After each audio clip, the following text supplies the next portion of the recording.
Assalamualaikum warahmatullahi wabarakatuh.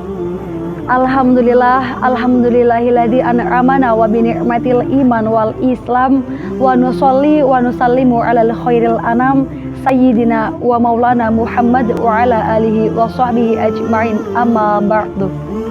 Pertama dan yang paling utama, marilah kita memuji dan memuja atas kehadirat yang maha kuasa yang telah menciptakan kita semua, alam raya dan semesta, hingga tiba pada bulan yang mulia yang kita nanti-nantikan dengan penuh sukacita. Secondly, salawat and salam for our Prophet Muhammad sallallahu alaihi wasallam, who always give goodness in the world. Sobat Al-Amin rahimakumullah, dalam sebuah hadis diriwayatkan, Bismillahirrahmanirrahim, qad ja'akum syahru Ramadan syahru mubarak, yang artinya telah datang kepada kalian bulan yang penuh berkah. Hadis riwayat Ahmad.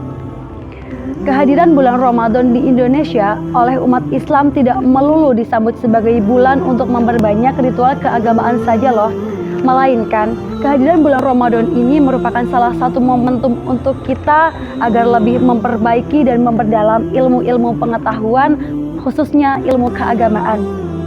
Lazimnya ketika bulan Ramadan itu tiba, di pondok pesantren mengadakan yang namanya kajian kitab tertentu. Kajian kitab tertentu merupakan sebuah kegiatan pengajian yang diikuti oleh santri-santri di suatu pondok pesantren yang mengaji kitab tertentu. Misalnya nih, kitab Masailin Nisa dan sebagainya. Selain di pondok pesantren, ternyata kajian kitab tertentu ini juga terdapat di desa-desa loh. Di desa-desa yang terlebih khususnya masih kental dengan yang namanya santrenisasi, pasti setiap bulan Ramadan melaksanakan yang namanya kajian kitab ini. Nah, kajian kitab ini sering kita dengar dan sering kita sebut dengan yang namanya pengajian pasaran atau ngaos pasaran. Dalam sebuah korelasinya antara saya, Anda, dan kita semua serta dengan ilmu dan Ramadan saling berkaitan, sehingga selalu termuara dalam sebuah hadis yang berbunyi, Bismillahirrahmanirrahim, thalabul ilmi fardhatun ala kulli muslimin wal muslimat. Menuntut ilmu adalah hukumnya wajib bagi setiap muslim dan muslimah. Nah, di zaman yang sudah bukan milenial lagi, kita sebagai seorang pelajar dan juga santri dituntut untuk dapat menghidupkan jiwa kita dengan yang namanya ilmu-ilmu pengetahuan.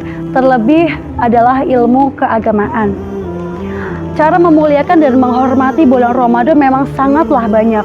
Tetapi yang ditekankan pada kultum kali ini adalah bagaimana kita menghormati dan memuliakan bulan Ramadan dengan mengisi kegiatan yang berpositif. Salah satunya adalah dengan menimba ilmu, dan khususnya ketika di pondok pesantren adalah kegiatan mengaji pasaran ini. Untuk teman-teman Sobat Al-Amin semua, ada beberapa tips nih supaya kita dapat menjalankan ngaos pasaran dengan ikhlas, dengan penuh sukacita dan penuh gembira. Yang pertama, kita sebagai seorang santri harus memiliki rasa disiplin untuk membagi waktu kita, untuk membagi waktu antara sekolah dan juga mengaji pasaran pada bulan Ramadan. Yang kedua, yang namanya slow down, kita itu boleh yang namanya slow atau leha-leha sejenak ketika sebelum ngaos pasaran itu tiba. Nah, kita boleh yang namanya mungkin 10 menit untuk berleha-leha, untuk bisa meminum es buah sebelum ngaos pasaran itu tiba. Namun, ketika waktu ngaos pasaran itu tiba, alangkah baiknya yuk kita bergegas untuk ngaos kepada ustadz ustazah. Dan poin yang terakhir perlu diingat bahwa yang namanya ngaos pasaran ini adalah momentum langka, karena ngaos pasaran adalah dilaksanakan pada saat bulan Ramadan saja. Jadi untuk sobat santri Al-Amin semua, marilah kita ikuti ngaos pasaran yang sudah diadakan di pondok pesantren kita ini dengan penuh keikhlasan dan juga penuh khidmat. Untuk itu teman-temanku semua, marilah kita mengaji kepada ustadz dan atau kiai untuk bekal di akhirat nanti, dan agar mampu menjadi pribadi yang lebih baik lagi. Mungkin hanya itu yang dapat saya sampaikan, kurang lebihnya mohon dimaafkan. Wallahul muwaffiq ila aqwamit thoriq. Wassalamualaikum warahmatullahi wabarakatuh.